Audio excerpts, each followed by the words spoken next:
registro inspirado de Dios. Padre, mientras leemos este capítulo, Señor, al que hemos llegado hoy, yo espero que su seriedad, la seriedad de este capítulo se afirme en nuestros corazones. Es un relato que me ha impactado, es un relato que impacta, pero aquí está, Señor, es tu palabra y creemos que tú eres el Dios de la verdad, el Dios de toda la verdad, que le has dado este registro a Moisés para escribirlo en el libro de Génesis, Señor. Padre, creemos que toda la escritura es inspirada por ti, útil para enseñar, para redarguir, para corregir, para instruir en justicia. Y así, Señor, es con esta sensación reflexiva como debemos llegar a este texto. No llegamos aquí a la ligera, Señor, hemos llegado aquí entendiendo las circunstancias del momento y tal vez el momento más desastroso en la historia del ser humano.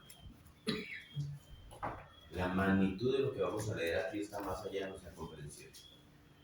Por lo tanto, yo oro y te pido, Señor, para que me uses como tu instrumento, para hacer clara tu palabra y que nuestros corazones se dejen atrapar por eso que vamos a ver. Amén. Te lo pido en tu nombre, Jesús. Amén. Amén. Muy bien.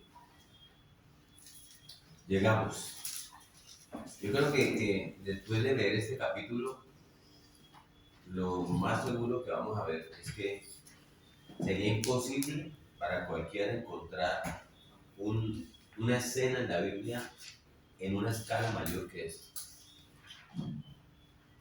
Aquí está el gran diluvio que cubrió toda la tierra. No un diluvio local, un diluvio mundial que ahogó a toda la raza humana, a excepción de 8 personas. Muchos han tratado de restar importancia a este relato y decir cosas inventadas como que, bueno, no, realmente es que eso no se trataba de agua, era una alegoría, eso es algo figurativo. O hasta han tratado de explicar que eso es un mito pagano y que como está escrito en unos libros de los babilonios, entonces son mitos que se regaban y como que es una superstición religiosa, pero esa es la voz de la incredulidad. No es otra cosa que, como le decía alguien, el silbido de la serpiente. El hecho es que es el mismo Jesús el que habla literalmente de este relato. Y en el Evangelio de Mateo, vamos al Evangelio de Mateo 24. Ahí el mismo Jesús se refiere a su segunda venida. Y en el versículo 37 al 39 dice, ya lo hemos visto varias veces, pero tenemos que leerlo hoy. 37 al 39, 24, 37 al 39, más como en los días de Noé, así será la venida del Hijo del Hombre. Porque como en los días antes del diluvio estaban comiendo y bebiendo, casándose y dando en casamiento hasta el día en que Noé entró en el arca y no entendieron hasta que vino el diluvio y se los llevó a todos. Así será también la venida del Hijo del Hombre.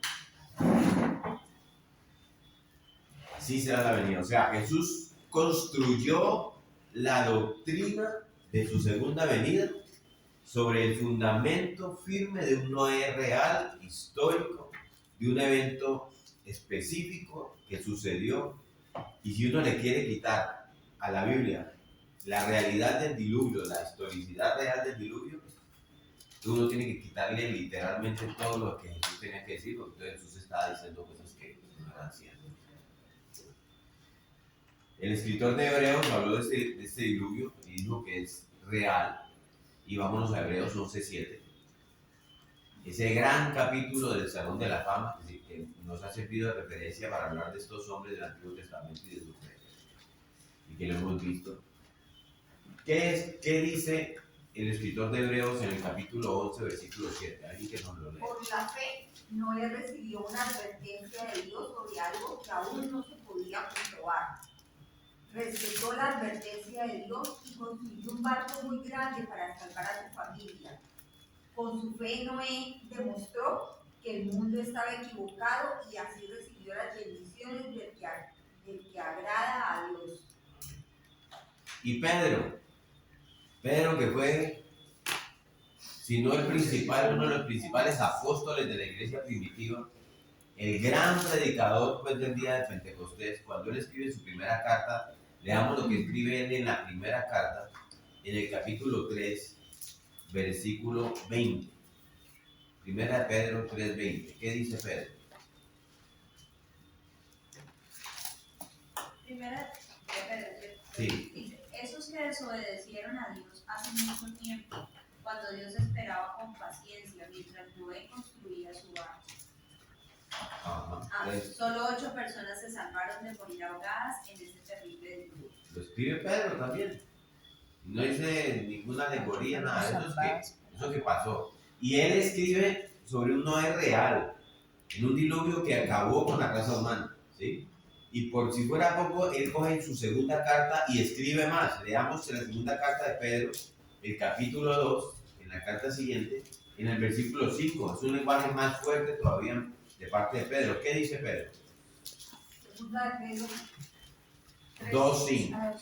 Y si no perdonó al mundo antiguo, sino que guardó a Noé, pregonero de justicia, con otras 7 personas, trayendo el diluvio sobre el mundo de los impíos. ¿Sí? Lo dice todavía más fuerte. O sea, Pedro lo que afirma. ¿Sí? Entonces, esto no es un mito. Si usted lo ha escuchado, y óigame esto no es una historia para niños. Ustedes lo ven en muchos libros con un arcoíris bonito, un barquito lindo y unos animalitos encima. ¿Sí? Eso es tan real como que nosotros estamos sentados aquí. Un evento catastrófico. ¿Sí? Esto realmente pasó. Incluso el libro de Génesis le dedica 3 capítulos, 6, 7 y 8, que en realidad podrían ser 4 con el otro que habla sobre las generaciones de Noé. ¿Sí? Entonces Dios llama nuestra atención sobre esta inundación por lo catastrófica que es. Así que yo quiero que vamos a caminar sobre este capítulo, lo vamos a ver todo hoy. ¿Sí? Si me paso un poquito de las 9, ténganme paciencia. Y yo oro, como les dije al principio, y oramos para que esto tenga el efecto de por vida en todos ustedes, como lo han hecho conmigo mientras estudio este capítulo. ¿Sí? Yo oro para que este jueves sea memorable en la escuela bíblica de la iglesia de Jesucristo. Amén. Mientras nos sentamos pues, bajo la exposición de este tremendo capítulo.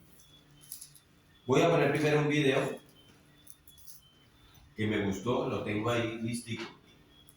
Es en muñequitos, pero que nos muestra más o menos la realidad. Creo que fue el video más cercano que pude ver porque hay muchos sobre el diluvio en las redes.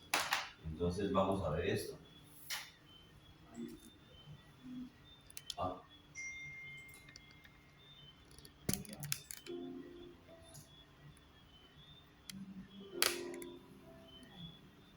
Entonces el sonido. La misericordia dejó de suplicar a la raza culpable. Los animales de los campos y las aves del aire habían entrado en su refugio. Noé y su familia estaban dentro del arca. Después, el Señor cerró la puerta. Se vio un relámpago deslumbrante y una nube de gloria aún más brillante descendió del cielo para colocarse ante la entrada del arca. La puerta maciza que no podían cerrar los que estaban dentro fue puesta lentamente en su sitio por manos invisibles. Noé quedó adentro y los que habían desechado la misericordia de Dios quedaron fuera. El sello del cielo fue puesto sobre la puerta. Dios la había cerrado y solamente Dios podía abrirla. Durante 7 días, después de que Noé y su familia hubieran entrado en el arca, no aparecieron señales de la inminente tempestad. Pero al 8º día, las nubes cubrieron los cielos. A estas le siguió el estallido de los truenos y el destello de los rayos. Pronto empezaron a caer grandes gotas de lluvia. El mundo nunca había presenciado nada parecido y el miedo asaltó el corazón de los hombres. Todos se preguntaban secretamente, ¿será posible que Noé tuviera razón y que el mundo esté condenado a la destrucción? El cielo se oscurecía cada vez más y la lluvia era más fuerte. Las bestias vagaban completamente aterrorizadas y sus aullidos discordantes parecían lamentar su propio destino y la suerte del hombre. Aquel día fueron rotas todas las fuentes del gran abismo y las cataratas de los cielos fueron abiertas. El agua se veía caer de las nubes como enormes cataratas. Los ríos se desbordaron de sus cauces e inundaron los valles. Torrentes de aguas brotaban de la tierra con fuerza indescriptible, arrojando al aire a decenas de metros rocas macizas que al caer se enterraban profundamente en el suelo. Los altares donde habían ofrecido sacrificios humanos fueron destruidos y los idólatras temblaron ante el poder del Dios vivo y comprendieron que la causa de su ruina fue su corrupción e idolatría. A medida que la violencia de la tempestad aumentaba, árboles, edificios, rocas y tierra fueron lanzados en todas direcciones. El terror de los hombres y los animales era indescriptible. Por encima del rugido de la tempestad podían escucharse los lamentos de un pueblo que había despreciado la autoridad de Dios. Muchos estaban frenéticos por el miedo y estiraban sus brazos hacia el arca, implorando que se les permitiera entrar. Pero sus súplicas fueron en vano. Se habían convencido que había un Dios en los cielos que lo gobierna todo. Algunos, en su desesperación, intentaron romper el arca para entrar en ella, pero la firme estructura resistió todos los embates. Otros se sujetaron al arca hasta que las embravecidas aguas los tiraron o se cayeron por la colisión con rocas y árboles. Todas las fibras de la maciza arca temblaban cuando era golpeada por los vientos inmisericordes, y una ola la arrojaba a la otra. Los rugidos de los animales que estaban dentro del arca expresaban su miedo y dolor, pero en medio de los revueltos elementos, el arca continuaba flotando con toda seguridad.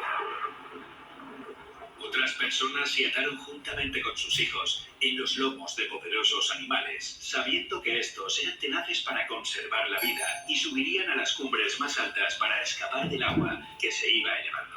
Otros se ataron a elevados árboles en la cumbre de las colinas o las montañas. Sitio tras sitio que prometía seguridad era abandonado.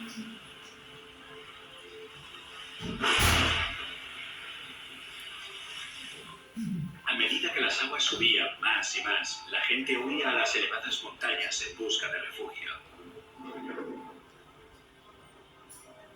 En muchos lugares, hombres y animales luchaban por el mismo sitio, hasta que ambos eran barridos por la furia del agua. Desde las cimas más altas, los hombres contemplaban un enorme océano sin costas. Las solemnes advertencias del siervo de Dios ya no eran objeto de ridículo y mofa. ¿Cuánto habrían deseado los pecadores condenados recuperar la oportunidad que habían dejado escapar? ¿Cómo rogaban que se les concediera una hora más de gracia, otra manifestación de misericordia, otra invitación de los labios de Noé?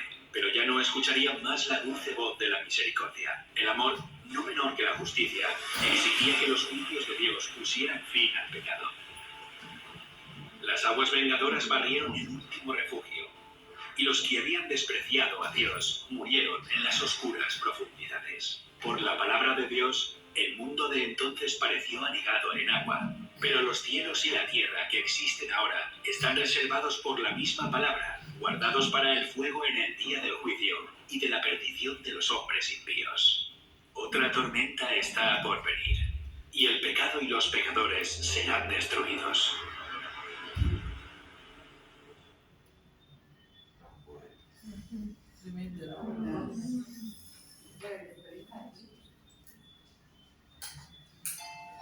Muy bien. Entonces ya vimos en el capítulo 6 de Génesis que Dios había determinado ese castigo. Lo vimos la vez pasada. Y la forma de juicio. Alguien que nos lea Génesis 6:17 para volver a mirar eso. ¿Sí? Y es aquí que yo traigo un diluvio de agua sobre la tierra para destruir toda carne en que haya espíritu de vida debajo del cielo. Todo lo que hay en la tierra morirá. Morirá. Todo lo que hay en la tierra morirá. La palabra diluvio dijimos que venía del término técnico mabul, que en el hebreo significa inundación de agua, y que se usa solo en Génesis 6 al 9, solamente, como si Dios hubiera escogido esta palabra exclusivamente para describir este evento. Incluso en los diferentes idiomas, esta palabra diluvio tiene un único e igual significado, en todos lados, el diluvio, ¿sí? Lluvia muy abundante, de larga duración que provoca inundaciones. En cualquier idioma, eso alude específicamente a eso. Toda la gente se iba a ahogar y toda la gente iba a morir en ese diluvio. Siempre que la Biblia habla del diluvio, se está refiriendo a lo que sucedió aquí en Génesis 7. El profeta Isaías, en el capítulo 54, alguien que nos llegue allá, en la Biblia lo llama las aguas de Noé. Leamos Isaías 54:9. Como son más altos, Isaías 54:9. Porque estos me será como en los días de Noé, cuando juré que nunca más las aguas de Noé pasarían sobre la tierra. Así he jurado que no me enojaré contra ti, ni te reñiré. O sea, fíjense que él le llama las aguas de De quién? Noé. Las aguas de Noé. Isaías también habla sobre este evento siempre. Pero también nos deja claro que el diluvio fue una obra de Dios. ¿Sí? El Salmo 29:10 dice que Jehová preside en el diluvio. Eso lo vimos la vez pasada. Jehová preside en el diluvio y se sienta como rey para siempre. O sea que Dios es el Señor de todo. Y Él permanece y Él no es estorbado por cualquier cataclismo natural. Él es el Señor de ese cataclismo. Él estaba en control del diluvio, desde el principio hasta el fin. Y ahora el diluvio es un prodigio de Dios. ¿Sí? Porque hay mucha gente, hay muchos científicos, hay programas enteros que quieren explicarlo de forma científica. Y no todo se puede explicar de esa forma científica. Es un prodigio de Dios. Tenemos los hombres capaces de considerar el volumen de tanta agua para que cubra toda la tierra. Es un prodigio de Dios. ¿Sí? O cómo se asentó toda esa agua finalmente. Es un prodigio de Dios. Y al igual que Noé creyó y reconoció que el diluvio fue algo que Dios mismo causó para la destrucción de toda la carne y que Él presidió el diluvio, nosotros estamos llamados a tener esa misma fe, a creer en eso como algo real. ¿Sí? Ahora, la clase pasada, en los capítulos anteriores, aprendimos que un poco acerca de qué pasaba. Vimos la maldad del hombre en ese tiempo, cómo iba aumentando sobre la tierra, y por eso Dios decide destruir al hombre. ¿Sí? Y le mandó a Noé construir un arca. Vimos también cómo se planificó la construcción del arca, su material, sus medidas, la comparamos aquí en este, y la comparamos, ¿se acuerdan? Veíamos que era una caja que estaba diseñada para flotar en el agua, sin timón, sin piloto, sin capitán, ¿sí? 3 pisos, sus medidas, su volumen, cuántos animales debieron haber entrado. Entonces, con todo eso, el tiempo del diluvio llegó. Y leemos en el versículo 1 del capítulo 7. Dijo luego Jehová, Noé, le dijo a Noé, entra tú y toda tu casa en el arca, porque a ti he visto justo delante de mí en esta generación. Habían pasado 120 años, ¿se acuerdan? Que Noé había estado trabajando en la construcción de esta arca, de esta caja gigantesca en medio del desierto. Y ahora llegó el momento. Después de todo un siglo y 2 décadas, le dice el Señor a Noé, Noé, ahora que construiste el arca, entra en el arca. Sube a bordo. El tiempo es ahora. Entonces imagina ese momento. ¿Sí? Entra tú y toda tu casa. Sube tu familia a bordo, porque a ti he visto justo delante de mí en esta generación. Ahora pensemos esto. Lo que Dios está diciendo es que Noé y su familia son los únicos creyentes en la tierra, en toda la tierra en ese momento. ¿Sí? La Biblia no nos dice cuál era la población antes del diluvio. Alcanzamos a considerarla con este cuadro que vimos y por eso lo quiero poner. ¿Se acuerdan que vimos que esto eran miles y miles y miles que se iban desde Adán hasta Noé? ¿Se acuerdan de eso? Y que veíamos que toda... ¿Dónde está el mouse? Aquí. Y que vimos que toda esta cantidad de gente, que fueron miles y miles y millones y millones y millones, ¡trum!, llegaron a este punto. 1656 años después de la creación. Y solo pasaron esas personas. ¿Sí? Entonces, los estudios han considerado que podrían haber sido miles de millones de personas. Se han hecho unos estimados acerca de la tasa de crecimiento de toda la población antes del diluvio. Y entonces dicen que el promedio más o menos son que la población se duplica exponencialmente cada 150 años. Si usted hace eso, en 1656 años le da entre 5.000 y entre 7.000 y 15.000 millones de seres humanos en el tiempo, ¿sí? Con los estudios de la tasa. Ahora, Henry Morris, quien fue uno de los fundadores de la Sociedad de Investigación de la Creación y el Instituto para la Investigación de la Creación, él es considerado por muchos como el padre de la ciencia moderna de la creación. Él escribió un libro que se llama El Relato del Génesis. Y él conservadoramente estima que en esos 1656 años, con personas que vivían aproximadamente 900 años, ¿sí? La tasa de mortandad era muy baja, ¿sí? Una esperanza de vida muy diferente a la de hoy, con familias que probablemente eran mucho más grandes que las de hoy, ¿sí? Como resultado de la bendición de Génesis 1:28, con menores efectos por enfermedades, con menor cantidad de mutaciones en su ADN, en sus cuerpos, como hemos hablado y hemos estudiado sobre desde la creación, que hubo en ese tiempo cerca de 7.000 millones de personas vivas en la Tierra. ¿Sí? En otras palabras, Noé pudo haber vivido en un mundo tan densamente poblado como el de nosotros hoy. No estamos hablando de una tierra donde habían 100 personas, 1 millón o 2 millones. La población actual es de 7.9 mil millones de personas, ¿sí? Y Dios le dice a Noé, solo tú, en una población como la nuestra hoy, solo tú, solo a ti te he visto justo ante mí. Solo un hombre era justo ante los ojos de Dios. Miren lo que dice Génesis 6:9. Estas son las generaciones de Noé, varón justo, era perfecto en sus generaciones, con Dios caminó Noé. Ahora esta es la evidencia de la verdadera fe salvadora, como nos lo dice Hebreos 11:7, que nos dio Socorro ahorita. Porque todos los que hemos sido justificados por la fe, viviremos, ¿sí? Y practicaremos una vida de fe justa. De la fe y la vida justa están inseparablemente unidas. La puerta angosta y el camino angosto van de la mano, ¿sí? No pasa nadie por la puerta angosta después de caminar por el camino ancho. Entendemos esa enseñanza bíblica.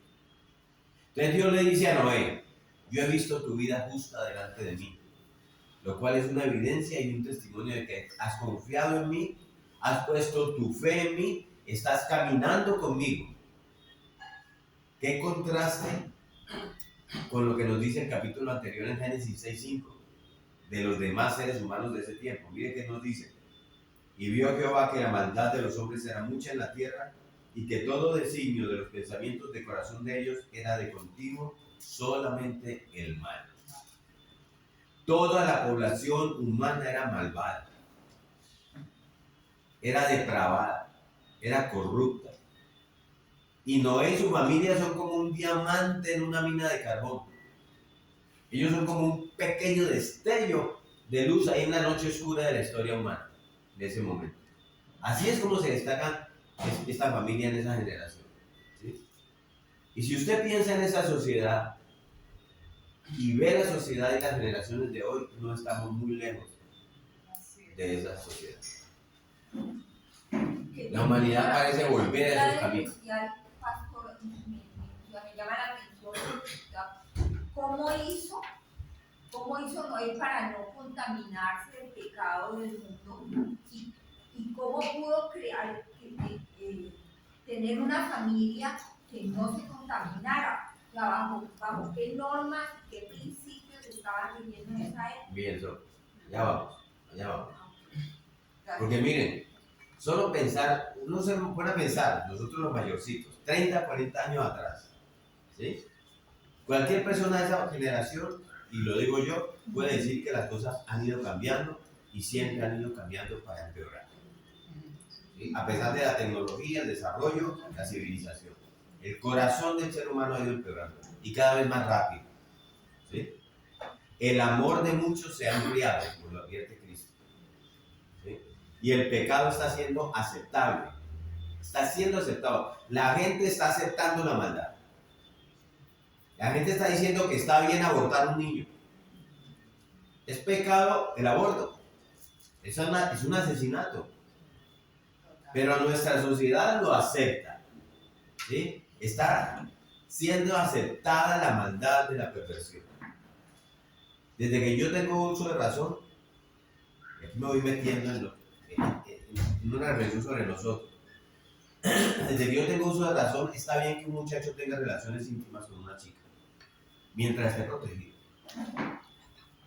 Eso es pecado delante de Dios. Y los consejeros en los colegios, cuando nos enseñaban, no sé, los de ese tiempo, que se llamaba orientación sexual. Ellos decían, tu papá no tiene que enterarse. Si tienes un problema con un muchacho, yo te puedo llevar a la clínica, decían a las chicas. Es más, tú puedes ir sola, eso está bien. Hoy día está bien, pero hoy día está peor. Porque eso pasaba en los colegios hace 20 años. Pero hoy es el Congreso de nuestro país el que está diciendo que usted puede poner una X para no identificarme ni como hombre ni como mujer. ¿Sí? Tú eres X, no tienes que definir, la sociedad no te define. ¿Sí? Es la sociedad en que estamos viviendo nosotros, donde se está aceptando el matrimonio entre dos hombres, el matrimonio entre dos mujeres, que eso es una aberración delante de Dios. Nosotros ya estamos transitando al transgenerismo, totalmente aceptado, de hombre a mujer, de mujer a hombre, y eso es una mentira, eso es pecado, eso es una aberración delante de Dios. Entonces la mujer del año resulta que es un hombre. La mujer que dirige el reinado mundial de belleza es un hombre.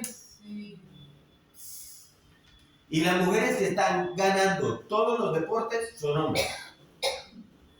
Y eso es aceptado. ¿Sí?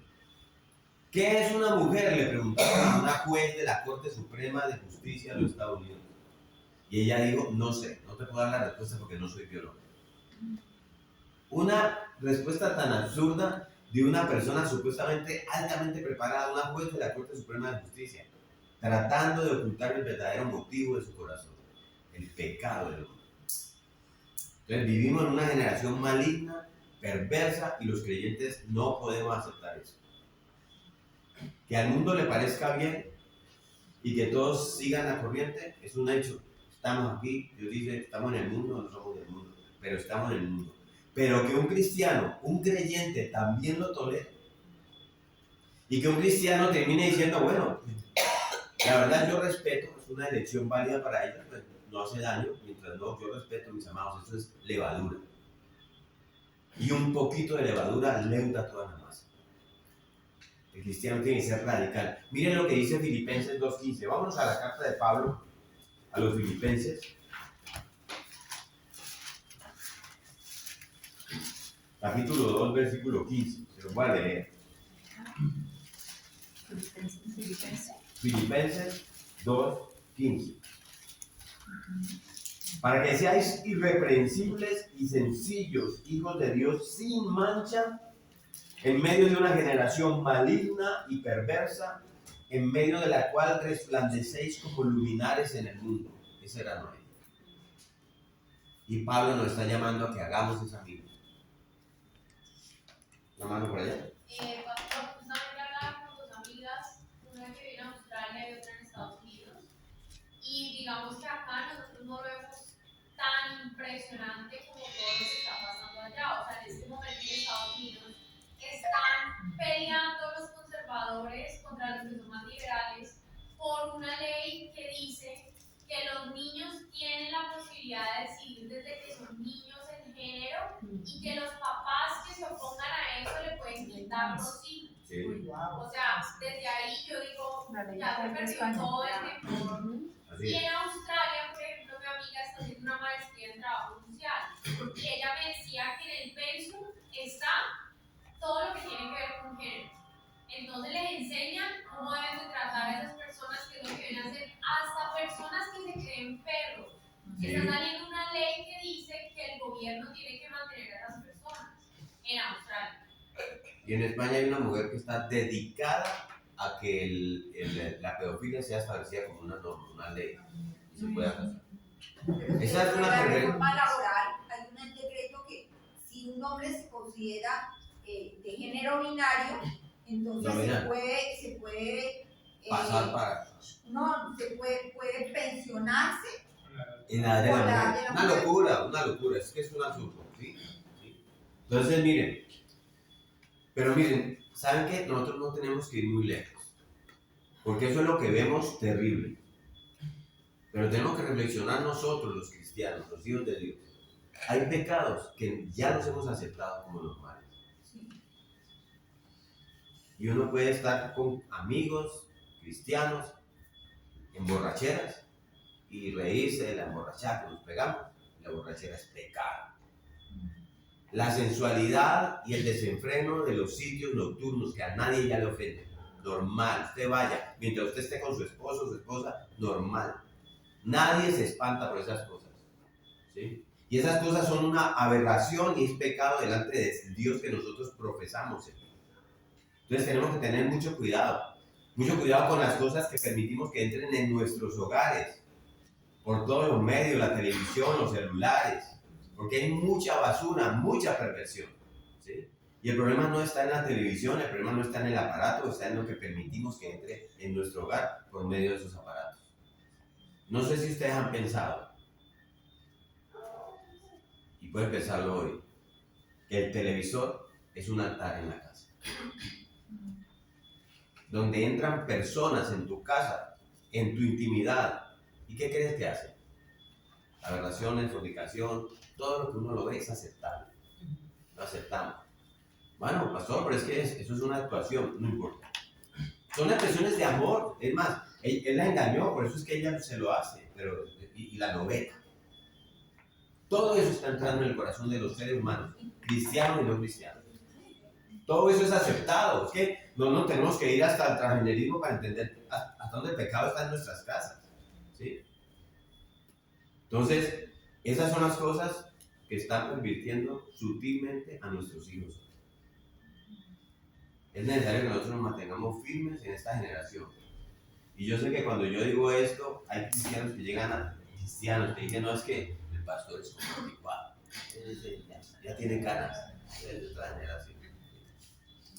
Y es que, pastor, estamos en pleno siglo XXI, o sea, no debemos enfrentarnos con las corrientes y hay que más bien adaptarnos. No, Pablo dice, no se adapten a las corrientes del mundo, ¿sí? Pero no queramos que nuestras generaciones entren en esas corrientes, queramos que nuestras generaciones vivan para Dios, ¿sí? Porque miren cuántos entraron en el arca y quiénes eran ellos. El hombre justo y perfecto con su esposa y sus hijos. ¿Por qué? Porque no era un líder familiar ejemplar. Esa es su respuesta que preguntaste. Porque Noé fue como Cornelio, el centurión, que cuando fue salvo y escuchó el evangelio, en Hechos 10:9, él llama a toda su familia y dice, vengan, ustedes tienen que entrar. ¿Sí? O el carcelero, cuando Pablo y Silas, que se asustan, pues, ¿qué tengo que hacer para ser salvo? Tú y tu familia, y él lleva a la familia y la salva. ¿Sí? Lidia también fue salva con su familia. Entonces sabemos el impacto en una familia piadosa de un padre piadoso y de una madre piadosa. Pastor. Quisiera agregar, pastor, que yo creo que a nuestra generación, incluso a la anterior, nos ha pasado lo del sapo, el sapo que ponen a hervir en una olla. No nos vamos dando cuenta. Sí. Porque son cosas que vienen desde nuestros padres o desde nuestros abuelos muy sutilmente. Y yo pensaba, por ejemplo, es como la televisión, las películas. ¿Cuántas veces no ha gustado ver Robin Hood? ¿Sí? ¿Y no era un ladrón? ¿Cuántos no disfrutaron La Casa de Papel? Y se moría porque llegara el capítulo de La Casa de Papel. Y no era realmente una oda a unos atracadores de unos bancos. Pero nuestra mente, nuestro pensamiento simplemente se va adaptando. No nos parece malo. Que nos parecen unos héroes, los malos nos parecen héroes, lo que dice la palabra. Lo que antes era bueno ahora nos parece malo y lo que antes era malo ahora nos parece bueno. Somos como los sapos en medio de la lluvia. Sí.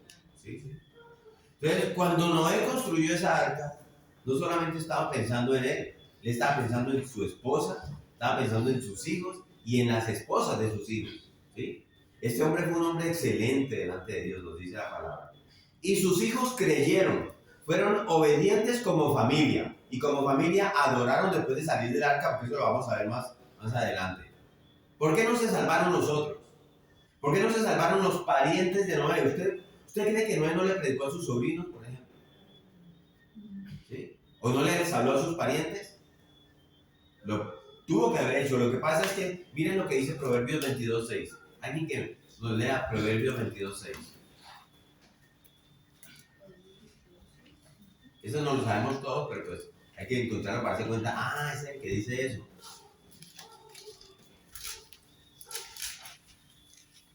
Instruye al niño en su camino, y aun cuando fuere viejo no se apartará de él. ¿A quién se lo está diciendo? ¿Al pastor? A los papás. A su papá. La respuesta es, socorro, porque es la responsabilidad de los padres enseñarle a sus hijos. Es más, yo lo voy a simplificar más. Es la responsabilidad del padre, varón, enseñar a sus hijos y a su esposa. Por más que haya un predicador como Noé, es la responsabilidad del padre enseñar a sus hijos. El principio es este: si usted los instruye en su camino, no se van a apartar. Y miren lo que dice Efesios 6:4, se lo voy a leer aquí. Dice Efesios 6:4 y ténganlo presente. Y vosotros, padres, no provoquéis a ira a vuestros hijos, y aquí viene la clave, sino criadlos en disciplina y amonestación del Señor. ¿Sí?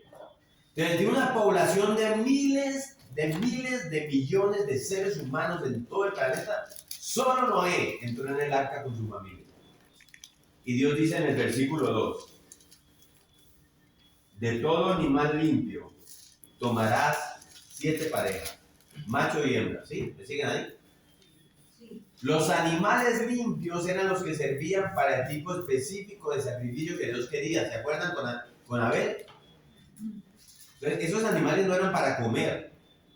Porque no, porque es unos dos de cada especie y estos son 7. ¿Sí?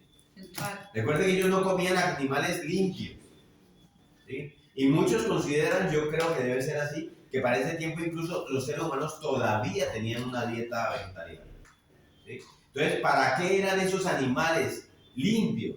Bueno, eso va a ser explicado en Levíticos 11, pero el capítulo 8 de Génesis, váyanse allá adelantico, nos deja saber desde ese momento cuál era el propósito de esos animales limpios.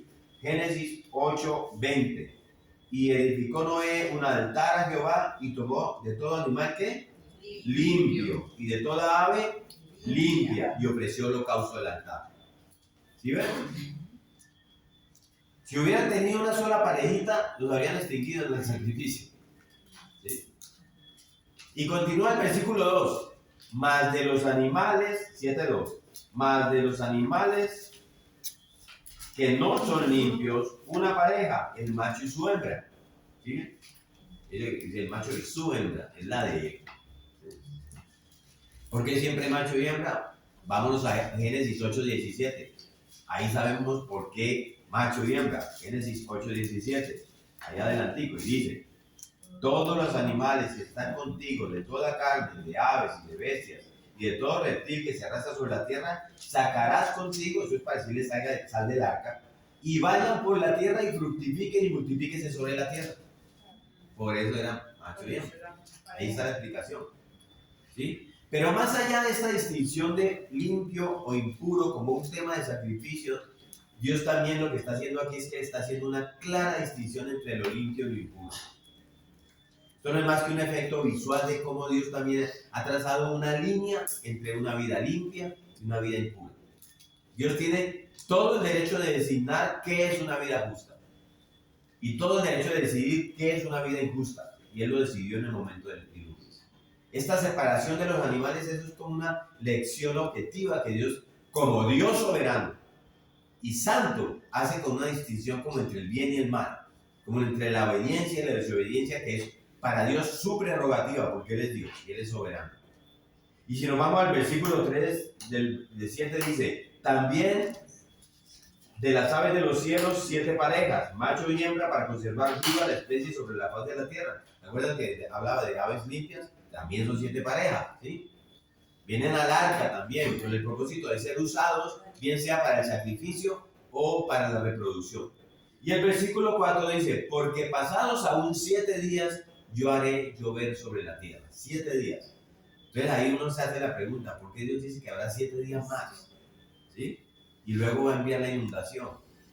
Ya han pasado 120 años desde que le dijo a Noé que eso iba a pasar. Y Noé ha estado predicando justicia durante esos 120 años. Y los únicos que han llegado a la fe en el Señor son su propia familia, ¿sí? Entonces lo que se puede entender aquí, que la paciencia de Dios y en su grandeza, antes de que Él envíe el diluvio, le da este pequeño periodo de gracia de 7 días. Que yo creo que más de uno de los que empezaron a ver que ya no puede entrar a la nos dieron todavía un tiempo más de gracia, ¿sí? Como un Dios que se define él mismo como lento para la ira, abundante y amoroso en misericordia. Él da solo una rendija más en la puerta, un poco más de tiempo para que los pecadores vengan a la fe en él. Dios retrasa el juicio. Y eso me dice a mí que hoy Dios está retrasando el juicio, ¿sí? Y tal vez si hubiera alguien aquí hoy, yo supongo que no, que aún no haya entregado su vida a Cristo, Dios está misericordioso que te está dando un día más. Un día más. ¿Sí? Y aún ha extendido un poco de tiempo más para que puedas entregar tu vida al Señor y creer en su Hijo Jesucristo. Pero fíjense que dice que después de los 7 días, ahí en el versículo 4, dice, porque pasados aún 7 días yo haré llover sobre la tierra. Tenemos que entender que cuando dice sobre la tierra, es yo haré llover sobre la tierra, ¿sí? Y la tierra es toda la tierra. Esto es un diluvio mundial. Como dice el versículo 4, 40 días y 40 noches. Será un diluvio torrencial. Si aquí llueve 3 días y colapsa cualquier ciudad, ¿sí? Y no llueve 3 días nunca. ¿Sí? Y al final del versículo 4 dice, y raeré sobre la faz de la tierra todo ser viviente que hice. Y la razón por la que Dios ha llegado a este punto, ya vimos, es que el mundo entero le ha dado la espalda a Dios. Y no creen que le ha dado la espalda. Están, como dice Cristo, casándose, dándose matrimonio, comiendo y bebiendo. ¿Sí? El mundo entero está viviendo, le voy a decir a alguien, en una flagrante inmoralidad, con perversiones flagrantes de todos tipos, de los más grotescos que pueda haber contra Dios, como los que vemos hoy en nuestra sociedad, contra su propia conciencia también, porque los hombres también contra su propia conciencia están pecando. Entonces la Biblia que dice, la paga del pecado es la muerte. Dios le dijo a Adán en Génesis 2:17, el día que comas de este fruto, ciertamente morirás. Y así Dios ha estado extendiendo gracia, pero llega al final de la paciencia de Dios. Viene una línea que se traza ahí como en la arena. Y una vez un hombre y una mujer cruzan esa línea, ya han ido demasiado lejos en su perversión y en su pecado. Y Dios los entrega a su pecado porque es Dios el que lo entrega. Y ellos nunca un ser humano va a regresar de ese lugar posible de arrepentimiento cuando Dios dice no más. ¿Sí? Nunca. Y toda la raza humana de esa generación, de los días de Noé, como lo describe nuestro Señor Jesucristo, está en ese lugar con respecto a Dios. ¿Y qué dice Dios? Raeré, borraré de la faz de la tierra todo ser vivo. Ese verbo raer o borrar, tenemos que saber que significa exterminar, significa simplemente aniquilar por completo. Y entonces el versículo 5 nos dice que Noé hizo conforme a lo que el Señor le había mandado. Dice, e hizo Noé conforme a lo que Dios al que mandó Jehová. ¿Qué hizo Noé? ¿Qué le acaba de decir Dios? Entró en el arca. Entonces Noé, ¿qué hizo? Entró en el arca con su familia. Noé da evidencia permanente de una correcta relación con Dios. Siempre le obedece a Dios. Su fe plena en Dios. Es una evidencia de esa completa obediencia de Noé, aunque ese mandato le hubiera llegado a parecer bien extraño a Noé, ¿sí? O sea, le hizo construir en esencia un transatlántico, ¿sí? Y en medio del desierto, sin cuerpos de agua alrededor, en un momento en el que nunca ha llovido sobre la tierra. Y le dice, yo quiero que tú prediques, Noé, y quiero que tú lo construyas. Y ahora ya que lo terminaste, bueno, ahora quiero que te metas con tu familia en medio del desierto. ¿Cómo era eso allá? Ahora, Noé no necesitaba entender todo, él solo necesitaba obedecerle a Dios. Muchas cosas en la Biblia es posible que usted y yo no la entendamos, ¿sí? Pero francamente no es necesario que conozcamos la mente de Dios. Si Dios explicara, si usted le dijera, Dios explícame, y Dios le llegara a explicar a usted por qué, el cómo y por qué Él hace lo que hace, ninguno de nosotros tendría la capacidad intelectual para estar a su nivel. Es como tratar de meter el océano Atlántico en un dedal, ¿sí? Para que Él nos explique su mente, la mente de Dios. No, señor, nuestra responsabilidad es simplemente obedecer a Dios y dejarle los resultados a Dios. Y eso es exactamente lo que hace Noé aquí, frente a lo que parece una locura para el mundo y una estupidez que no tenía sentido. En una caja grande de madera en medio del desierto, construida durante 120 años. Imaginen los vecinos viendo a Noé construyendo esta caja durante más de un siglo en medio de la nada, sin cuerpos de agua por ninguna parte, año tras año, década tras década. Noé haciendo lo que Dios le pidió que hiciera. Y ahora, ven, mete a tu familia en esa caja grande. ¿Sí? Y Noé se mete en esa caja gigante con su familia. Y la clara enseñanza de la Escritura, amados, es simplemente obedece lo que Dios te dice. Noé y su familia están abordando esa caja. Y el versículo 16, ¿qué nos dice? Que era Noé de 600 años cuando el diluvio de las aguas vino sobre la tierra. Todavía tiene un tercio de vida por delante, tiene 600 años. Y el versículo 7 dice, y por causa de las aguas del diluvio entró Noé al arca, y con él sus hijos, su mujer y las mujeres de sus hijos. Ahora yo quiero que noten esto. Para Noé no fue suficiente cortar los árboles, no fue suficiente aserrar las tablas, para él no fue suficiente clavar las estacas o los clavos en la madera. Para Noé no fue suficiente terminar de construir el arca. Ni siquiera fue suficiente para Noé pararse y admirar toda esa arca que había hecho, ¿sí? Por orden de Dios. Noé debe dar un paso de fe y entrar. Al igual que todos nosotros, que tenemos que dar ese paso de fe y entrar en Jesucristo. Hablamos la vez pasada de que Jesucristo es el arca. O sea, no es suficiente admirar a Jesucristo, como muchos lo admiran. No es suficiente estar en la iglesia. No es suficiente ver que otras personas entren al arca, que es nuestro Señor. Tú mismo debes entrar al arca. Es una decisión que solo tú puedes tomar. Es una decisión que debes tomar para poder mantenerte a salvo de lo que se avecina. Lo que se avecina. Y vamos al versículo 8 y 9. De los animales limpios y de los animales que no eran limpios, y de las aves y de todo lo que se arrastra sobre la tierra, de dos en dos entraron con Noé en el arca, macho y hembra, como mandó Dios a Noé. Y esto es importante porque Noé subió a bordo y luego su familia. Y con él luego entraron, dice aquí, los animales, de dos en dos, macho y hembra, como Dios le había ordenado a Noé. El principio aquí es esto, y es bien importante. Tenemos que liderar la entrada en el arca. No podemos esperar a que otros suban a bordo. ¿Sí? No podemos esperar. Usted mismo tiene que subir a bordo primero. Usted tiene que subir a bordo de nuestro Señor Jesucristo primero y liderar su entrada. Y luego orar, y luego testificar, y luego persuadir y hacer todo lo que pueda para que otros se unan a usted, inclusive su familia. Pero le corresponde a usted abordar primero. No era el jefe de la casa. Y subió a bordo primero. El hombre es el líder espiritual del hogar. Para nosotros los hombres, escúchenme bien. Amén. Dios ha designado al hombre para que marque el ritmo espiritual de cada casa. No fue la señora Noé la que se subió primero, luego entraron los niños a bordo y le dijeron a su marido y él vino de mala gana, como cuando llegan a la iglesia.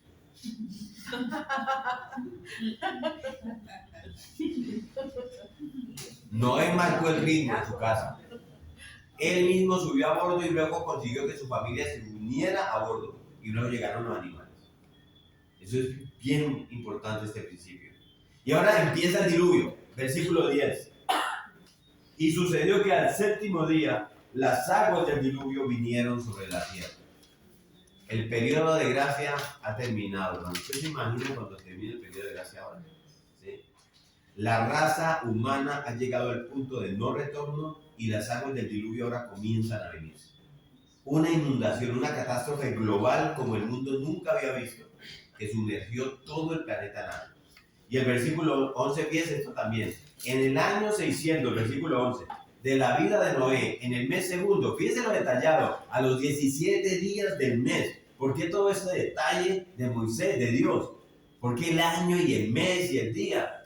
Porque mientras Moisés es inspirado para escribir esto, Dios quiere que sepamos que aquí no hay mitos, que aquí no hay una alegoría, no hay algo figurativo, no hay nada alegórico, aquí no hay nada simbólico. Esto sucedió en un día, en un mes, en una fecha, en un tiempo real. Y Dios hace todo lo posible para explicar exactamente cuándo vino ese diluvio. Es un relato histórico literal, real en el tiempo y en el espacio. Cuando hablemos de la Biblia, amados, yo diría no deberíamos usar la palabra historia de la Biblia, porque ya hoy la confunde con fábula, con un invento del nombre. Y por ahí usted puede encontrar en algunos libros de las bibliotecas la fábula del diluvio. ¿Sí? Todo lo que está en la Biblia son eventos, son relatos que sucedieron, y especialmente cuando ustedes lo compartan a sus hijos, no les diga, mi amor, te voy a contar una historia. No, díganles, te voy a contar el relato de Noé. Voy a contarte lo que le pasó a un hombre verdadero hace muchos años y que pasó aquí en la tierra cuando vino la gran destrucción sobre este mundo. Cuénteselo a sus niños. ¿Sí? ¿Y qué sigue en el versículo 11? Aquel día, dice. Aquel día, esto es en aquel día, un día real. Aquel día fueron rotas todas las fuentes del grande abismo. Ahora, ¿qué significa esto de las fuentes del grande abismo? El grande abismo. Usted está hablando de aguas subterráneas, debajo de la superficie de la tierra, depósitos masivos enormes de cuerpos de agua debajo de la superficie de la tierra. Hoy existen también, ¿sí? ¿Se acuerdan cuando estudiamos en el relato de la creación, en Génesis 1, cómo el agua cubrió toda la superficie de la tierra? Pues vimos eso. Bueno, ¿a dónde fue toda esa agua cuando Dios dice que levantó los continentes? La respuesta es que parte de ella se convirtió en los océanos que hoy están alrededor de nosotros. Pero el resto del agua se almacenó bajo tierra y salieron en la inundación. ¿Sí? Pero dice que fueron rotas, ¿sí? No dice empezó a salir. Es decir, es como cuando se rompe un tubo de presión. No sé si ustedes caen en cuenta. Las fuentes de las profundidades se abrieron de golpe y fueron estallidos que movieron las placas tectónicas de la tierra. Se abrió literalmente la tierra y esa agua salió con una fuerza extraordinaria, una intensidad impresionante. La tierra entera se fracturó, ¿sí? El agua no vino solamente de la lluvia que pudo caer, vino del piso de los océanos, creando maremotos, terremotos y un caos total. Y conforme esa agua se mezclaba seguramente porque viene del fondo, con algo de lava, por la composición geológica, la profundidad prácticamente rompió las placas, abrió la superficie de la tierra y ahí hay agua y lava mezclada, agua caliente, agua que está en un punto de altas temperaturas. Es un caos total, ¿sí? Entonces, no dejan nada vivo de lo que está en esas partes. Y conforme el agua se convertía prácticamente en vapor, llega al cielo, eventualmente se vaporiza de nuevo y se convierte de nuevo en agua y vuelve y cae, la inunda totalmente. Toda esa actividad está sucediendo en ese momento, ¿sí?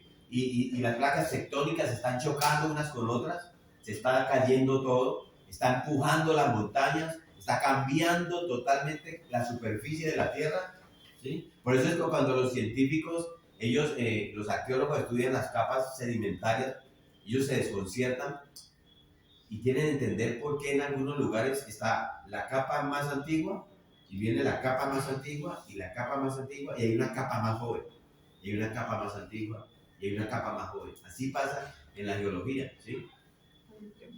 ¿Cómo es posible? Porque cuando estas compuertas se abrieron, cuando estas fuentes se abrieron, prácticamente se puede decir que se despegó la superficie de la Tierra, la dobló y cayó la Tierra en una locura, ¿sí?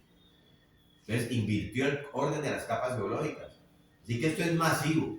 Esto está sucediendo en toda la Tierra. No hay un lugar en la Tierra que se quede por fuera del cataclismo. En el norte, en el sur, en el este, en el oeste, en los mares, en las tierras, toda la Tierra está en un cataclismo total. ¿Sí? Y continúa ahí en el versículo 11 diciendo que las cataratas, en algunas versiones dice las compuertas, ¿sí?, del cielo fueron abiertas. Así que no solo viene hacia arriba desde el fondo, sino que están cayendo cataratas, ¿sí? Durante 40 días no llovizna, ¿sí? Cataratas desde arriba, y esa cubierta de agua que hablábamos en Génesis que estaba rodeando la tierra se desploma. Eso que estaba reteniendo la humedad, que hablamos desde la creación, que está reteniendo el agua y en el espacio, son océanos de agua que estaban, ¿sí?, cubriendo la tierra y que están cayéndose del cielo. En aquel día, dice la Biblia, el cielo se cae y los fondos se revientan y hay torrentes de agua turbulenta, agitada por encima, por debajo, inundando toda la tierra. Y el versículo 12 dice: y hubo lluvia sobre la tierra 40 días y 40 noches, lluvia torrencial, sin parar, seguramente con rayos, con tormentas eléctricas impresionantes, hasta que todo el planeta quedó cubierto de agua. Yo no sé si alguien pudiera aquí estar pensando, ¿será que eso fue así de verdad? Pastor, pero es que ¿usted cree eso?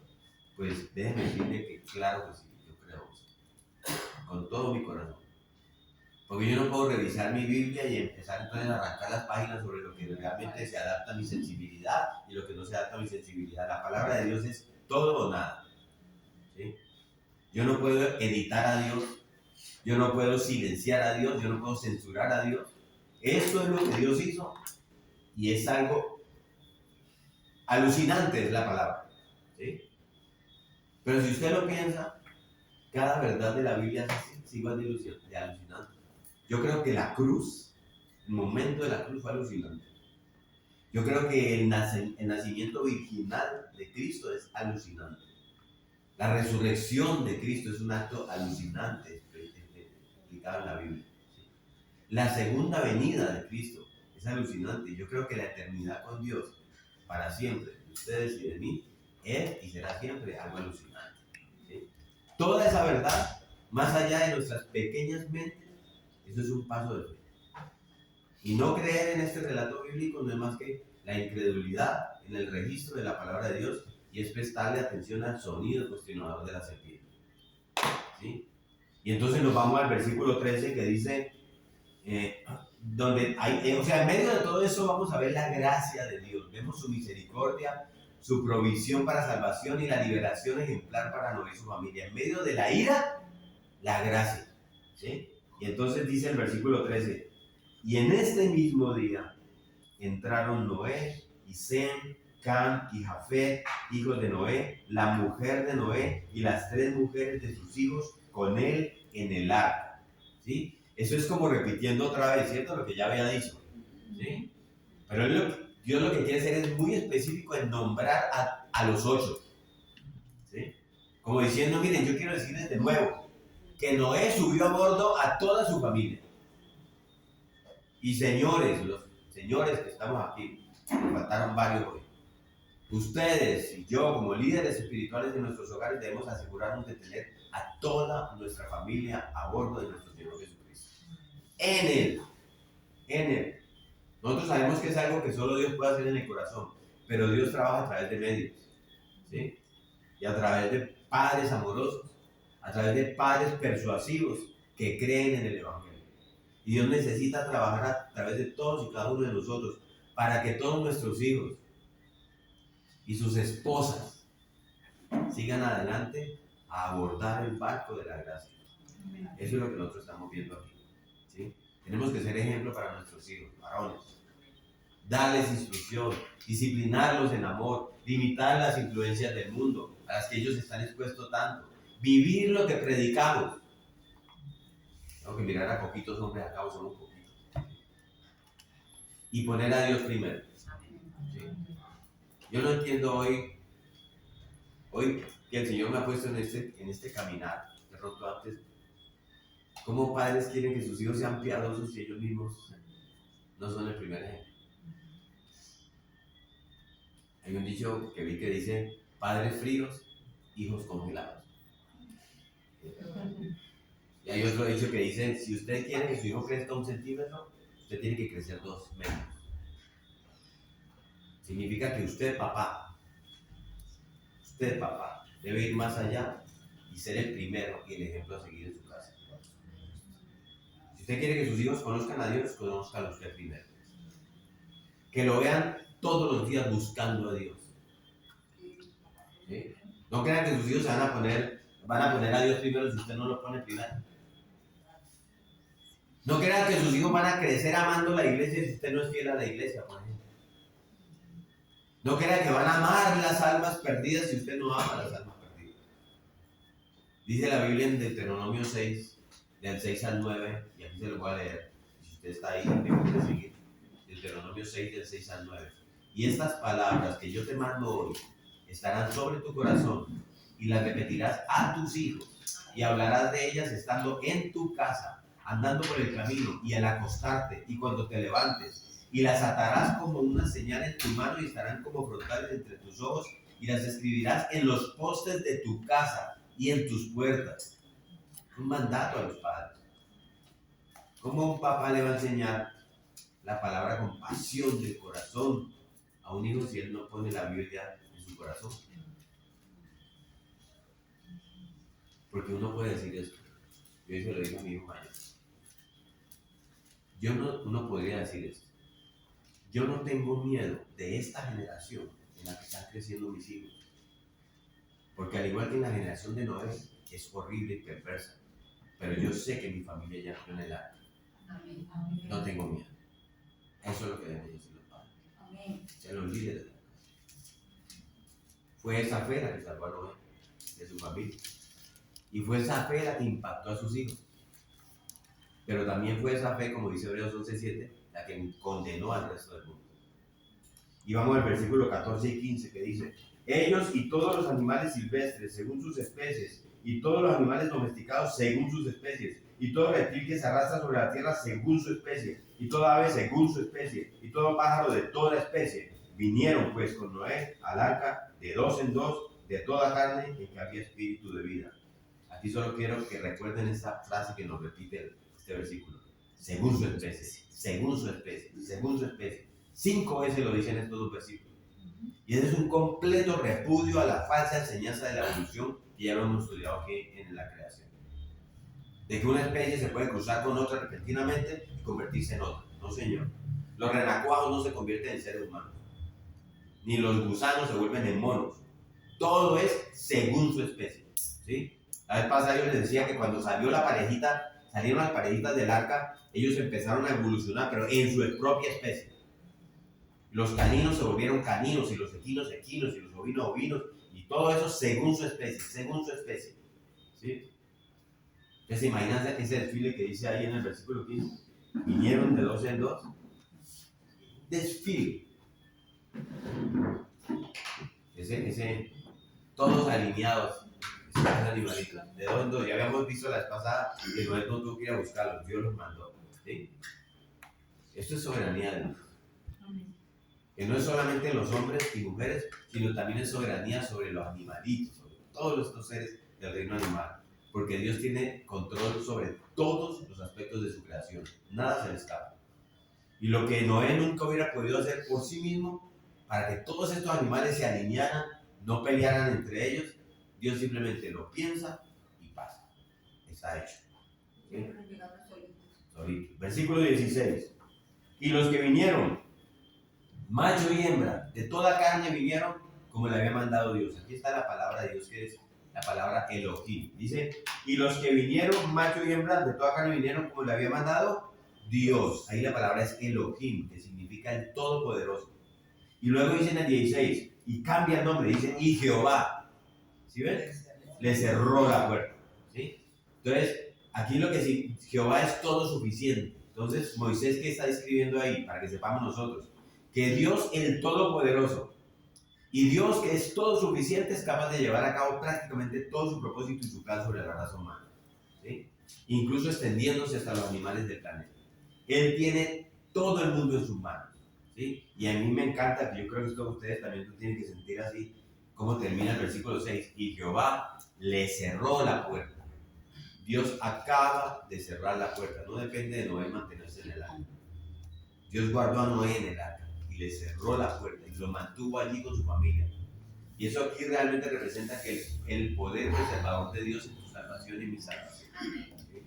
Esta es la seguridad del creyente, del que cree en Dios y es un creyente genuino. Si usted es un creyente genuino, usted está sellado en Cristo por el Espíritu Santo.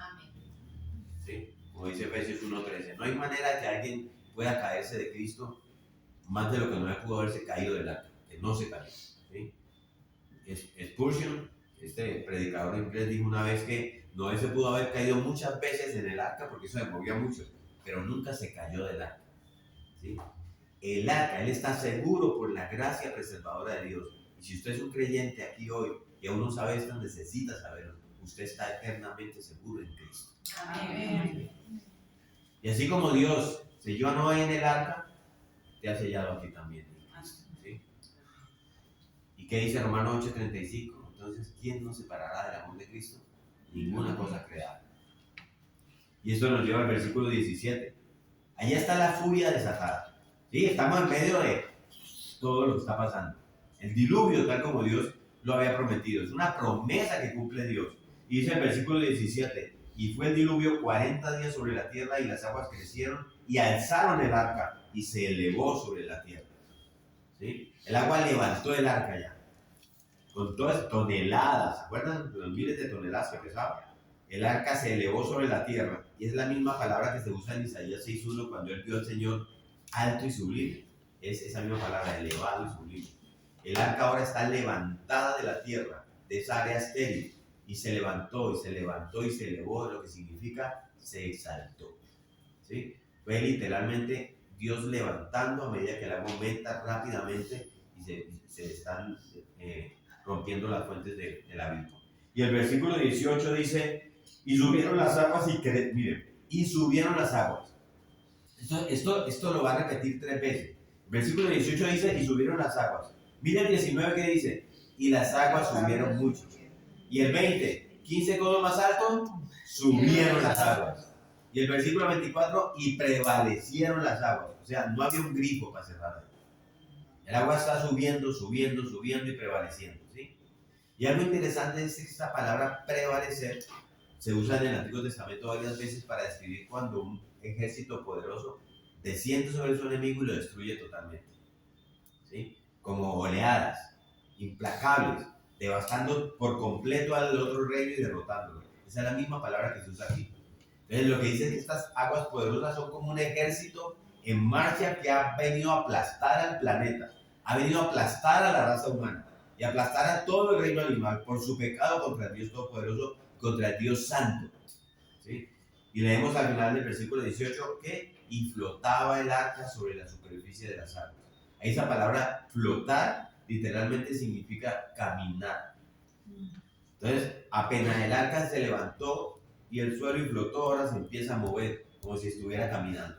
¿Sí? No está estacionaria debido a la magnitud del oleaje y al torrencial que producen los vientos y todas estas aguas torrenciales. Y el versículo 19 dice, y las aguas subieron mucho, ¿no? Segunda vez que dice eso.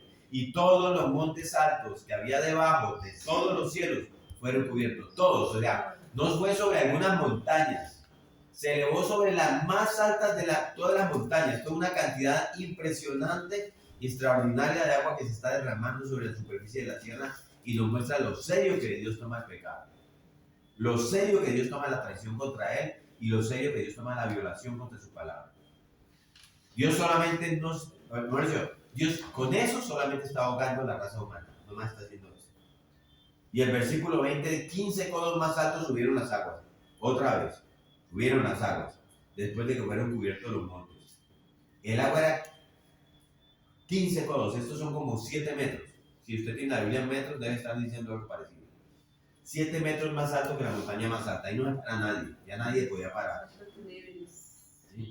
Y cuando los fondos se abrieron y empujaron hacia todos lados la superficie de la tierra, acumularon terreno y tuvieron que haberse creado nuevas montañas que nunca habían estado allí antes. Y cambió la superficie de la tierra.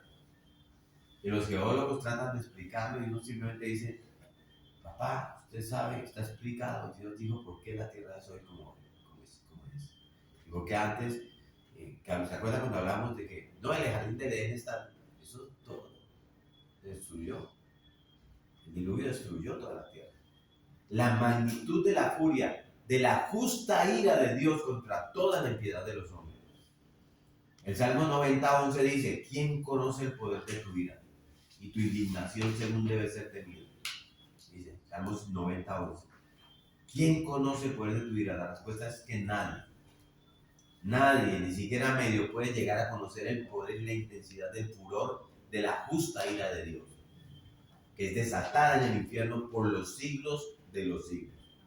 Hebreos 10:30 Dios dice, en Hebreos 10:30, mía es la venganza, yo daré el pago. Y si usted se va al 31 dice, horrenda cosa es caer en manos del Dios vivo. Y yo siento decirlo, y es que nosotros no tenemos idea, amados, de las compuertas de ira y fuentes de venganza que se están acumulando en este momento sobre esta cultura malvada, sobre esta sociedad depravada en la que vivimos, tal como en los días de Noé de Jesucristo. Estaban comiendo, bebiendo, estaban casando, dando en matrimonio, sin pensar en la ira de Dios que estaba a punto de ser desatada sobre ellos. Y aún así, aunque hoy día hay un aviso, porque nuestro Señor avisó que va a pasar, en ese mismo momento, nadie puede comenzar a comprender el diluvio de condenación que se va a desatar sobre los pecadores que no tienen salvador a nuestro Señor Jesucristo. ¿Sí? Lo que se avecina en el infierno no tendrá fin. ¿Y saben quién va a ser el encargado? Cristo en el infierno. Él es el Dios del infierno. Él es el que infringe la ira. Él no se la delega a nadie, a ninguna persona. Él es el vengador. No hay nadie excepto Dios mismo. Usted lo puede buscar en Apocalipsis 14, 9, 10 y ahí lo va a encontrar. Y bueno, esto nos lleva a la última parte, versículo 21. La carne se ahogó. Dice, y murió toda carne que se mueve sobre la tierra. Y yo solo quiero comentar sobre esta palabra toda, porque se encuentra 13 veces en este capítulo. La intención de la repetición es que no haya malentendidos de nuestra parte aquí hoy. Va a ser toda.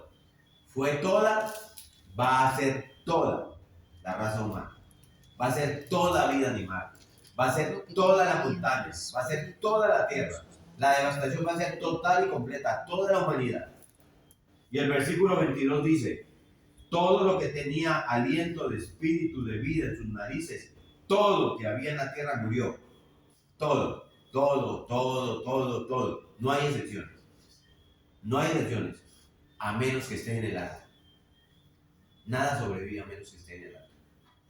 Y el versículo 23 dice, así fue destruido todo ser que vivía sobre la faz de la tierra. Desde el hombre hasta la bestia, los reptiles y las aves del cielo. Y fueron raídos de la tierra y quedó solamente Noé y los que con él estaban en el arca. Todos estaban aquí, ¿sí? Todos borrados de la faz de la tierra, dice aquí. Y solo Noé quedó. Perdóname, ya te voy a cerrar aquí la idea. Solo Noé quedó, ¿sí? Y no habla eso como las palabras de Jesús. Vamos a Mateo antes de la pregunta. Vámonos a Mateo 7, 13, 14. Alguien que nos lea ese pasaje porque es muy conectado con este momento. Mateo 7, 13, 14. Dice, entrad por la puerta estrecha, porque ancha es la puerta y espacioso el camino que lleva a la perdición, y muchos son los que entran por ella. Porque estrecha es la puerta y angosto el camino que lleva a la vida, y pocos son los que la hallan. Los muchos que no entran, fueron de esa generación. Y ahí está esta generación también, los muchos. ¿Sí? En esa solo quedó Noé, junto con los que estaban con él en el arca. Te iba a preguntar primero, Daniel. ¿Qué pasó con Atlanta? Eso arrasó con todo. Obviamente, la naturaleza, tú la ves, que tiene esa creación de Dios tan poderosa que tú puedes hundir un andén de cemento y si cae una semilla al lado de ese andén de cemento vuelve y sale. Lo que sí es cierto es que no es la vegetación del jardín del Edén, porque cardos y espinos salen primero por la maldición de Génesis, pero que hay vegetación y hay árboles y muchos, 40 días puede haber hecho daño, pero hubo mucha vegetación que tuvo que haber quedado y otra tuvo que haber florecido. Pastor, ¿ibas a decir algo? No, era que Ok. Vale. Versículo 24, nuestro último versículo.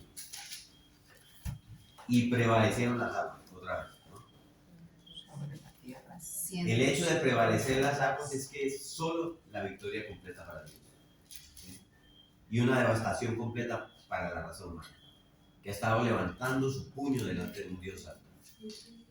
Las aguas prevalecieron sobre la tierra 150 días, que incluyen 40 días y 40 noches de lluvia. Pasaron meses antes de que el agua retrocediera de las cimas de la montaña. Como 7 meses, Sí. según lo que hizo aquí. Pasaron meses antes de que la paloma pudiera encontrar tierra firme y lo vamos a mirar en la próxima clase. Y pasó un poco más de un año antes de que pudieran salir del agua. Mis amados, si esto no es verdad, nada es verdad. Y si esto es verdad, entonces todo lo demás que dice la Biblia es verdad. Ese es el argumento de mayor a menor. Si esto es cierto, todo lo demás es cierto. Entonces, ¿cuál debe ser nuestra respuesta, mis amados? Yo creo que es bastante obvio. Debemos subir a bordo del arca. ¿Sí o no?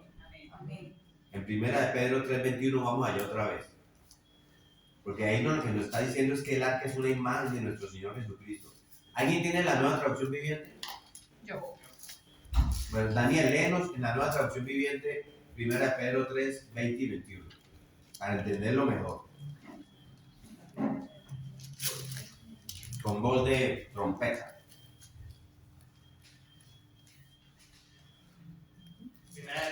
3, 20 y 21.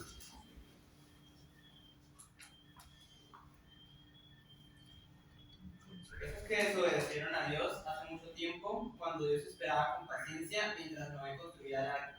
Solo 8 personas se salvaron de morir ahogadas en ese terrible diluvio. La otra, 21. El agua del diluvio simboliza el bautismo que ahora los salva a ustedes, no por quitarles la suciedad del cuerpo, sino porque responden a Dios con una conciencia limpia y es eficaz por la resurrección de Jesucristo. Por Jesucristo. ¿Sí ven? Él es la única arca de seguridad. Él es la única arca de salvación. Tienes que subirte al arca que es Cristo. Y solo hay una manera de estar en esa arca. Y no es por lo bueno que eres, ni por tus obras buenas, ni por nada que tú puedas hacer, ni por mucho que vayas a la iglesia, ni por mucho que intentes hacer. Es exclusivamente poniendo tu confianza y tu fe en la cruz de Cristo. ¿Sí? Donde Él murió en lugar de los pecadores. Donde Él derramó su sangre y hizo la única expiación por el pecado. Y tienes que venir al lugar donde esposos y esposas también, mueres a ti mismo. Donde mueres a ti mismo y le entregas tu vida a Cristo, hombres y mujeres. Tienes que llegar al lugar donde tienes que tomar tu cruz, dice Dios, y te conviertes en un seguidor de Jesucristo. ¿Cómo se llamaban los seguidores de los discípulos? Los talmidim. Los talmidim. ¿Me acuerdan?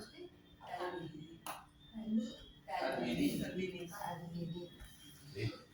Si no entregas tu vida a Cristo, vas a ser condenado al infierno para siempre. Va a haber mucha gente buena en el infierno y va a haber gente mala en el cielo.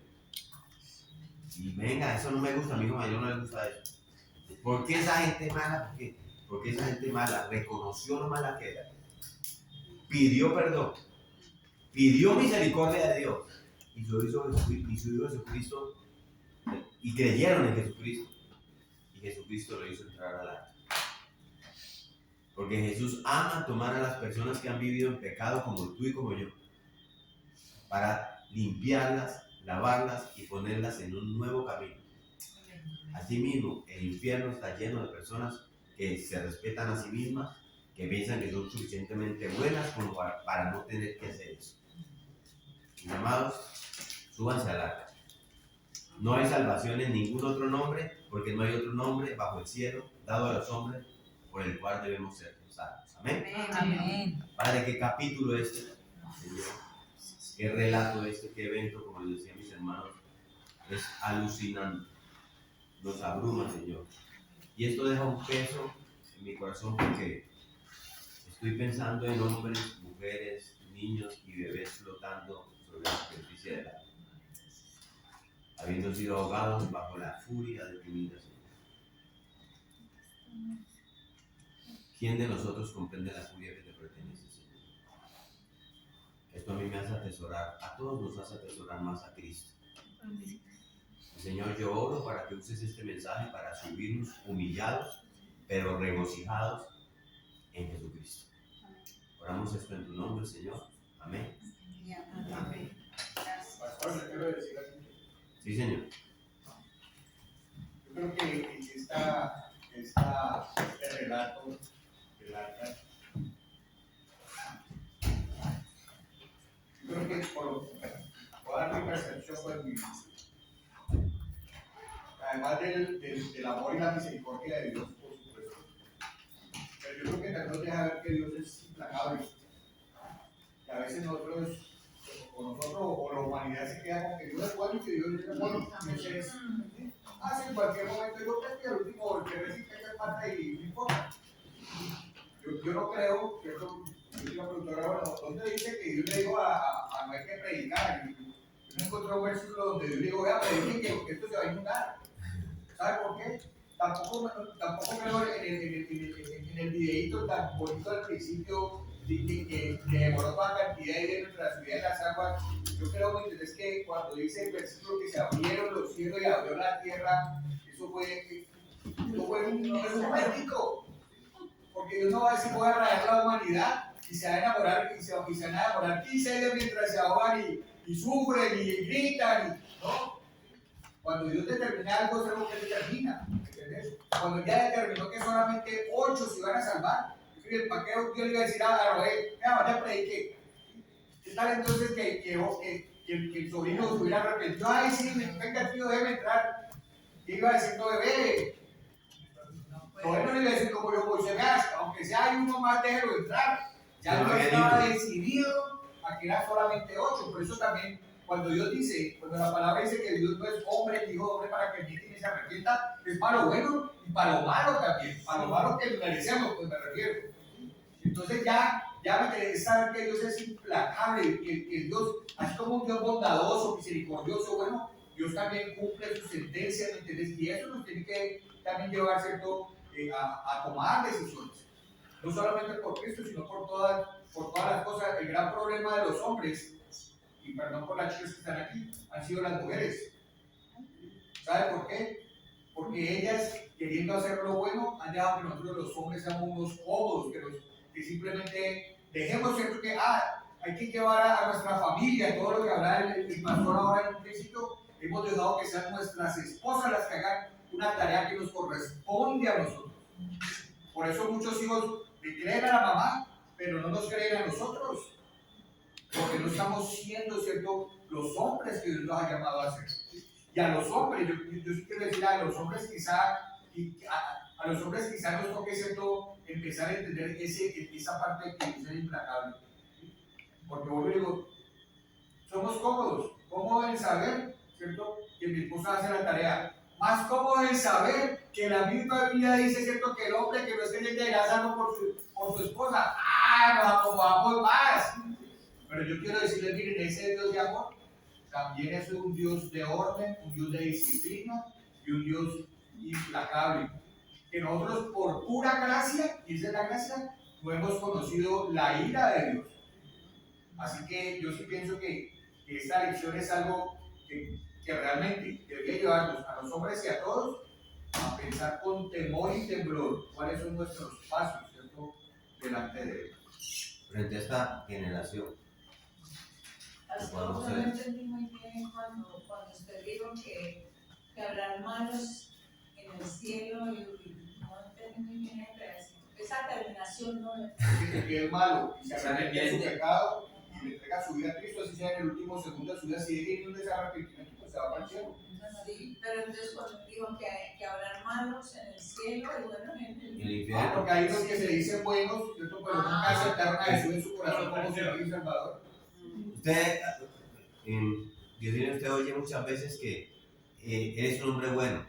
¿Es creyente? Es que, no, porque él no necesita hacerlo. En esencia él es bueno porque es un buen hombre y hace cosas buenas. No está en el cielo. No está en el cielo. Porque Dios no está esperando eso. Y pastor, mira, antes de que siga ahí, leímos por responderte la pregunta, porque si yo no creo que Dios haya hecho, pero en la segunda carta de Pedro 2.5 él dice que no era un pregonero de justicia, era un predicador. Él predicaba no solamente a través de la construcción del arca, sino que él predicaba mientras construía el arca. Entonces sí es un predicador. Segunda de Pedro 2.5. Para dar una idea del tamaño del diluvio, yo me puse a hacer la tarea del pastor que decía, no, eso son números, eso es real. Sí. Pero yo quiero decirles que el volumen, haciendo los cálculos con el volumen de la Tierra, el radio de la Tierra, calculando 5.000 metros de altura, que es cuando el tamaño de la... ¿sí? Eso da, ¿cierto?, de que el diluvio, las aguas que cayeron eran 4.083 metros cúbicos por metro cuadrado por hora. Se te volvió el ingeniero. Imagínense. Sí, Imagínense aleluya potencial de que imagínense usted parado en 1 metro cuadrado y que en una hora sean 4 kilómetros para arriba de agua sobre usted. Yo quiero decirle, cuando dice que iba a raer, eso no fue que 40 noches hubo 4 piscinas para arriba. Así que en la primera hora ya se había ahogado el 90% de la humanidad. La primera hora. Fue terrible, fue Pero cataclismo. el acto de la Biblia siempre veo yo, me sorprende, es la paciencia y el amor del Señor esperando que los hombres se arrepientan y vuelvan a Él. Pero cuando el Señor se enoja, téngase, porque ahí ya no hay marcha atrás. O sea, uno lo ve en los relatos cómo destruyó imperios, cómo destruyó ciudades enteras. Yo tenía aquí, me preocupé por el tiempo que hablamos de Salanó y mire que me rindió. Por ejemplo, contrastado con Noé, un hombre como Lot. Lot llevó a sus hijas al mundo, porque él, su principio era la provisión, la prosperidad, el bienestar, y los llevó a una ciudad donde se movía eso, donde era una ciudad próspera, donde había ocio y suficiencia de pan. ¿Se acuerdan que dice el pecado de Sodoma? Las llevaba ya a sus hijas porque había de todo. Por la misericordia y en la oración de Abraham, Dios va por Lot y es misericordioso y sus hijas, pero sus hijas no tuvieron un padre como el Noé, recto delante de Dios, justo, que las apartara de ese mundo. ¿Qué terminaron haciendo sus hijas? Embriagándolo, estando con él y quedando embarazadas de él. ¿Por qué? Porque eso fue lo que aprendieron del mundo. Y ahí viene Edom y los dos pueblos de las dos hijas, ¿sí? Moab y Edom, ¿sí? Y ahí vienen esos dos pueblos. Entonces, miren el contraste entre hombres como Noé, que fueron hombres justos, correctos, perfectos delante de Dios, que fueron líderes de su familia, y un hombre como Lot, que a pesar de la misericordia, incluso su mujer, yo pensaba, esas son cosas que a uno le ocurren, así que es bueno pensar. Su mujer, hay muchas estatuas de sal hoy que han escuchado la palabra. Dios les ha dicho, salgan de ahí, salen, pero voltean a mirar, porque el mundo quiere mirar al mundo de nuevo y se vuelven estatuas de sal y nunca llegan a la salvación. Nunca llegan a la salvación, porque a pesar de estar escuchando la palabra, a pesar de las llamadas de Dios, a pesar de la misericordia de Dios, y a pesar de las oraciones de sus hermanos, que son los que los llaman, van y dicen, no voltees a ver, no aguantan ni voltean a ver, son un montón de estatuas de sal que hay en iglesias cristianas, porque quieren mirar lo que vivieron en la zona. Cuando es con Dios, es apague, y apártese del mundo, que fue lo que hizo Noé. Que Bueno. Iba a ser como un último comentario, es que cuando al principio dice Jesús en Mateo, que como los días de Noé, así va a ser ahora en nuestros tiempos. Y después hablaste de la locura que era para Noé, si me entienden, en ese tiempo construir un arca, bueno, con todo lo que hice, me llevó a este versículo que lo he tenido últimamente muy presente y es: el mensaje de la cruz es una ridiculez para los que van rumbo a la destrucción, que en la Reina Valera es locura, ¿sí? Para los que se pierden. Pero nosotros que vamos en camino a la salvación, sabemos que es el poder mismo de Dios. Amén. Y el diluvio de Dios no fue que Él le tocó. Todos sabemos que Dios ya sabe, Dios no vive en el tiempo. Dios vive fuera del tiempo, Él no tiene ni pasado ni presente, Él es eterno. Él sabe eso. Y ese diluvio Él ya sabe que es una enseñanza, que fue escrito para nosotros.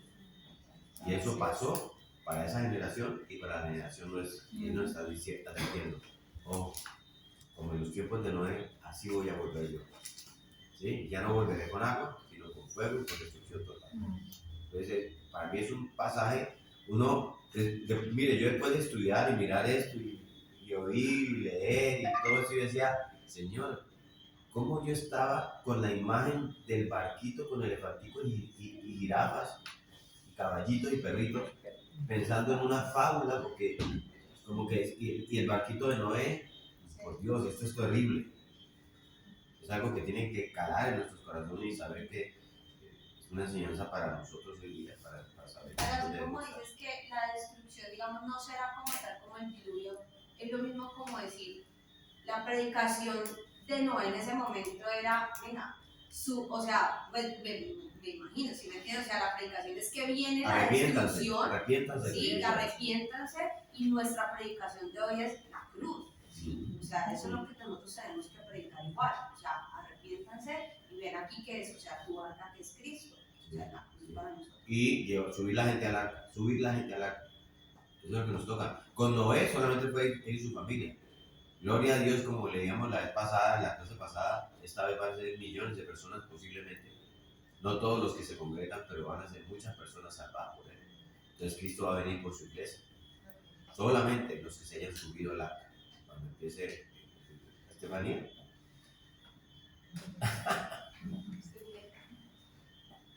No, yo iba a decir que también hay que tener en cuenta que los que salvaron fueron pocos.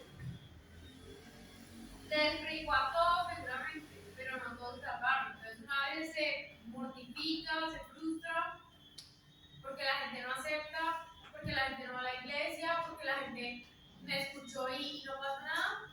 Pero pues hay que entender que es una realidad, y la realidad es que muchos van por el camino ancho y muy pocos por el camino corto. Sí, Así es. así es. Así es. Amén. Y lo que decía el pastor hace un momento, que la preocupación también de nosotros por nuestras propias familias.